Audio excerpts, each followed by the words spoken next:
All right, y'all, welcome back. That's going to be lecture 11 on Colombia. So we're just going to start out with Colombia had like 52 years of civil war and insurgency and guerrilla warfare. It basically ended in 2016 between the FARC and Colombia. There are still some problems with this country, though, especially given it's such a drug producing and drug transport hub. Um, there's about a 50 million population in Colombia. Race is not nearly as pronounced as it is in other Latin American countries, probably not even as pronounced as it is in America. Um, it is very highly unequal, though. All right, so we'll talk about their sort of centralist constitution that was instituted in 1887 and lasted till 1991, so 104 years. They had very central presidential powers. The president got to appoint all the state governors, and then the governors got to appoint all the mayors. So the president had a hand in that. They are the commander in chief, and they employ all the bureaucracy. They also had sort of diktat by fiat, where they could write their own laws. But then the 1991 Constitution, sorry, it's cold out here, reduced the power of the president. They strengthened the judiciary a lot, and they reduced the presidential term from 6 years to four. They also instituted a bicameral legislature. So the lower house is chosen by PR. The upper house is a single district, kind of like Israel, but with 100 members chosen by PR. That's a mess. And then two are automatically chosen by indigenous groups. So you have 102 members of the upper chamber. Um, of the judiciary, you have a constitutional court, so they decide whether something is constitutional or not. Oftentimes, before it actually becomes a law, the Supreme Court, which decides sort of civil and criminal matters. Um, let's see, political parties and interest groups. So parties were absolutely exploding in the early 2000s, given this, open single district, open PR. Like there were just so many freaking parties.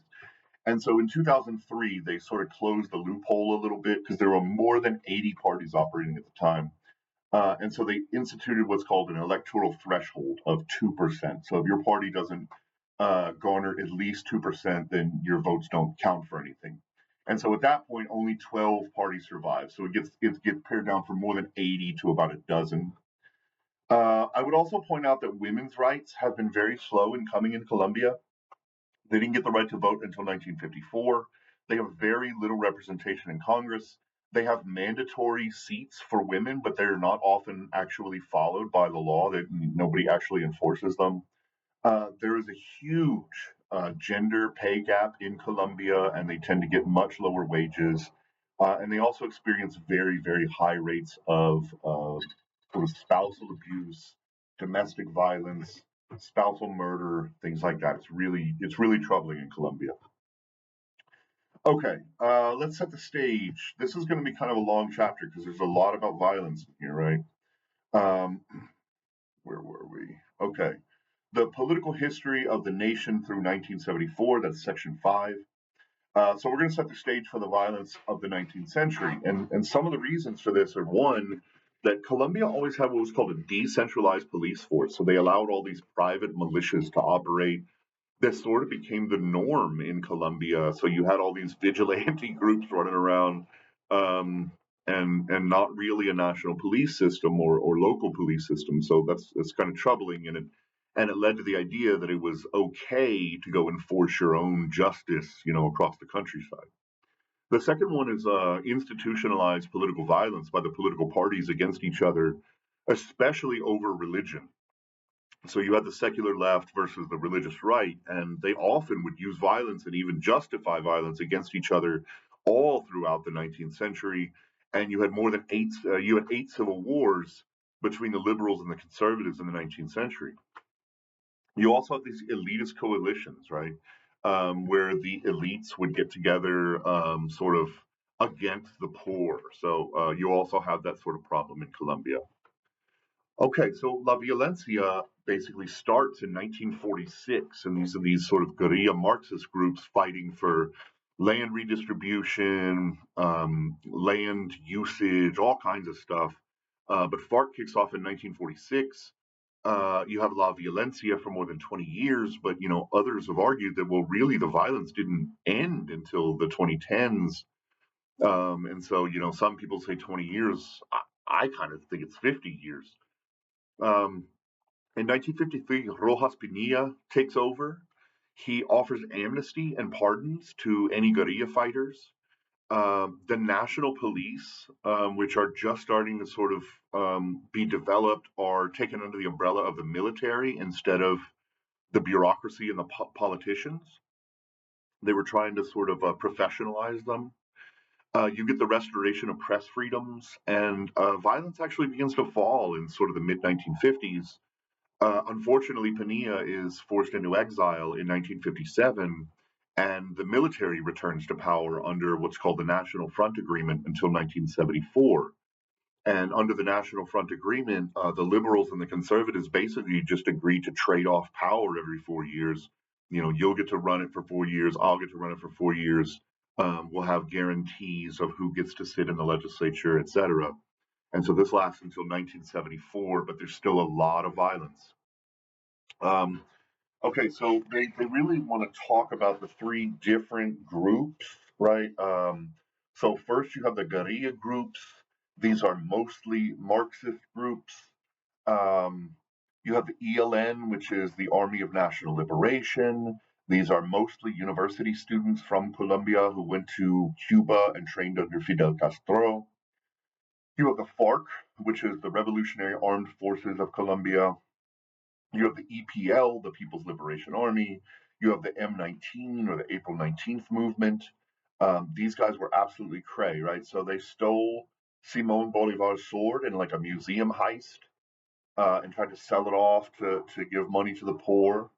They kidnapped an entire embassy like dinner guest list, like everyone on the list. They kidnapped them all in a sort of meeting in the Dominican Republic and held them hostage. They kidnapped and executed a United States missionary. And then at one point in the 90s, they captured the Supreme Court. It's called the Palacio de Justicia.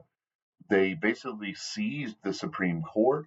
They killed more than 100 people and they killed 11 of the 24 Supreme Court members.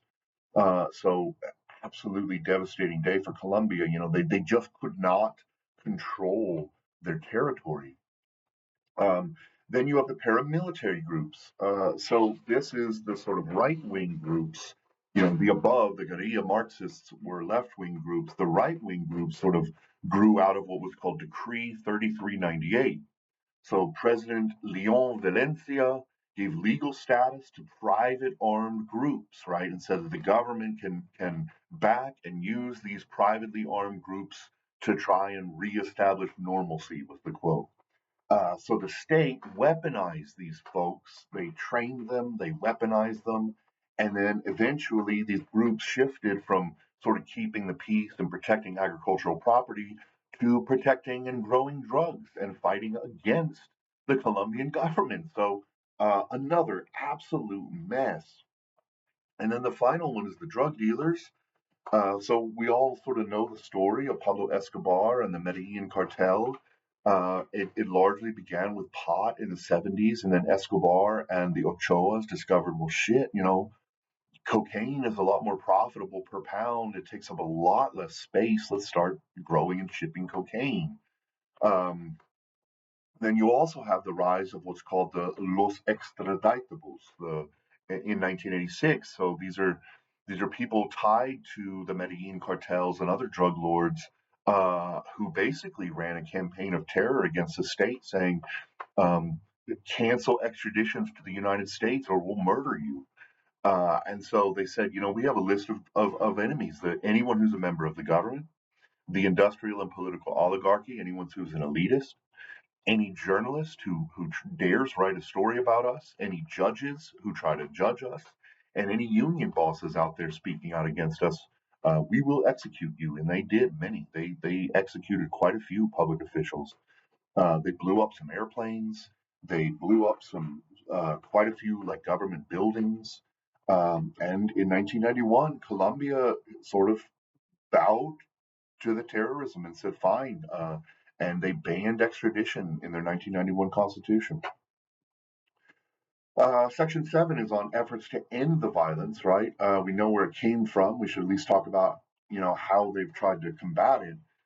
With the drug trade, the government decided in 1991, in agreements with Los Extraditables and Pablo Escobar and the Ochoas, they decided, okay, we'll end extradition and we'll offer you amnesty.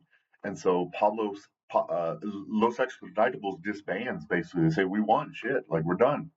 Pablo Escobar turns himself into this sort of like super palatial private prison of his own, but then he sort of heard through the grapevine that they were coming to put him in a regular prison, and so he escaped and he lived on the run, and they killed him in 1993.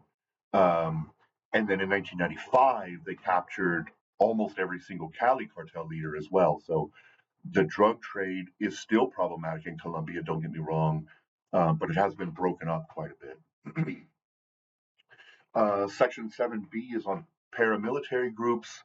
So again, they're offered amnesty, this time by President Uribe in 2002. They signed an agreement in 2005 called the Law of Justice and Peace. And the paramilitary groups had to basically make 6 promises, right? They had to promise to a ceasefire. They had to have a UN backed weapon exchange. They had to promise not to pick up weapons again in the future. Some of them, they had to take punishment, but not jail time for most of them. They had to pay reparations to victims, and then they had to promise not to commit, quote, intentional crimes in the future. That's pretty vague.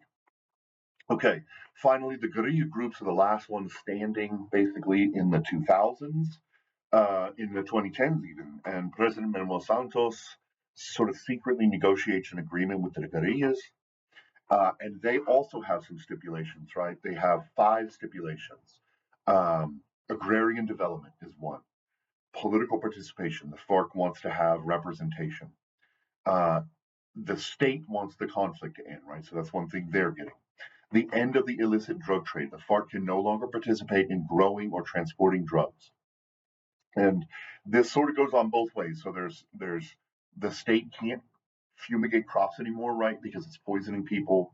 The FARC has to do their best to remove all the landmines, which is a severe problem in Colombia today. There are millions of landmines still out there killing people.